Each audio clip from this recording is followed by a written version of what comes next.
got one thing to say to you. Your girl is back. Hey, your girl is back. Hey. Okay, and since I'm back, I want to give you guys a 3-part I'm doing this to me vlog series because I've been busy. Of course, I'm trying to make sure the book gets out, so it's in the editing process, but also I want to make sure that you guys are staying up to date with what's going on in my life. So I had 2 very poignant conversations which brought about this 3-part I'm doing this to me vlog. So I have my trusty telefono so I won't forget anything.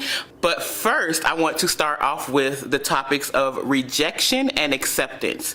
So like I said, I had these conversations with 2 different people and they were like within 15 minutes of each other, and the same subject kept coming up. So the first conversation was basically about me pouring my heart out to a friend of mine. I was telling her how, you know, I think that I was possibly sabotaging my love life because of a past rejection of somebody that I still really care about. So she was asking me, you know, why haven't you told him about it? You'll never know, you'll never get closure until he knows about it. And she was like, you really need to have an honest conversation with yourself about what your intentions are with your relationship with him.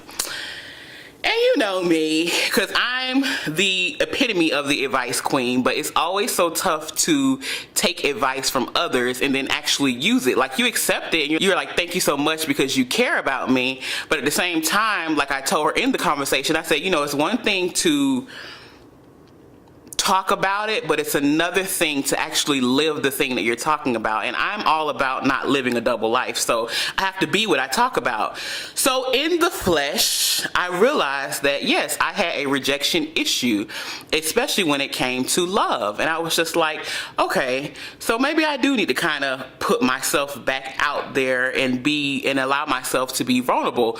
Because like my best girlfriend in my head, Dr. Brene Brown, we will be having coffee one day. Dr. Brene Brown, if you're watching this, just go ahead and say, Nicole Denise, you actually responded to one of my tweets, but like, I'm a huge fan of yours. But in your book, Daring Greatly, you talk about vulnerability and how it's important to your growth and your evolution as a person. So when I finished the conversation, I came to the realization that, yeah, I had an issue with rejection. I had an issue of putting my heart out there on the line again, especially when it came to this person. So I wasn't hurting him, I was hurting me because I had closed off my heart to every potential suitor because of that past rejection. I'm talking about, this is years ago, you guys, so it was some stuff I really need to go ahead and unload. What I've learned is that if you don't allow room for rejection, it'll rule your life. So what I mean by that is, it's okay to be rejected. It's okay if you're not everybody's cup of tea. It's okay if people don't like you in that way that you like them.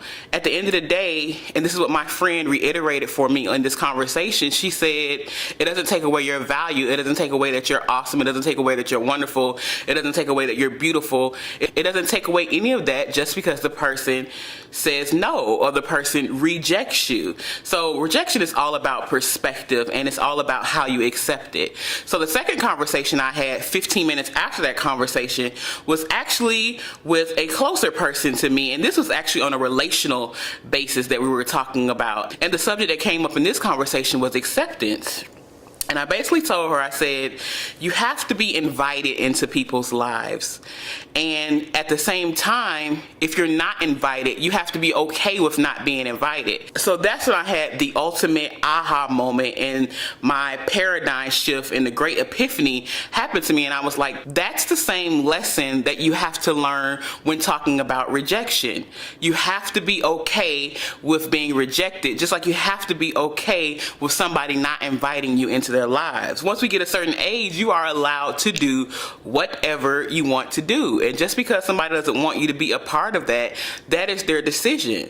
It doesn't matter how close you are. It doesn't matter even if you're family or if you're best friends or whatever. People decide and they do things as they choose and as they please. And that's our God-given right of free will. We can do as we please. So I learned about rejection and I learned about acceptance in the matter of a 30-minute time span. So I thought I would share that with you guys because I think that those are two very important subjects that sometimes we don't want to talk about, and sometimes it's the hard stuff to talk about. So remember, I'm doing this to me 2015 1515. The book is coming out. Look out for it. It's going to be online, as well as I am also starting a website. So you guys get ready for that, where you can chime in with your I'm doing this to me stories and share it with others. So I hope you guys have a blessed day. Stay tuned for part 2 and part 3 of this series because I'm getting it in, because like I said, your girl is back. Hey, your girl is back. Peace.